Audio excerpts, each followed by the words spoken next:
Hello అత్తలు, ఇప్పుడు నాన్నని చూడండి ఎలా బురుడి కొట్టించి నేను చాక్లెట్ ఇప్పించుకుంటాను. షాప్కి వచ్చిన పాల ప్యాకెట్ తీసుకుందామని చూడు షాప్ని చూస్తారు. ఇప్పుడు నేను దిగినాక అడ్డు రెడీ అవుతుంది చెప్పులు వేసుకోనీకి. అమ్మా ఏం లేదు కన్నా, నేను వెళ్ళేసి వస్తాను.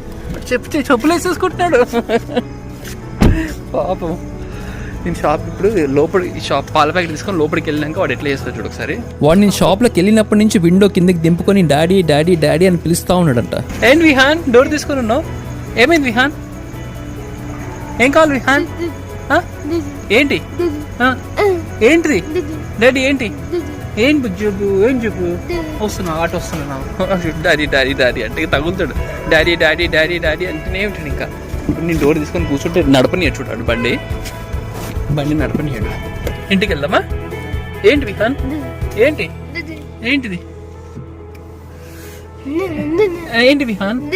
ఏం చేయాలి?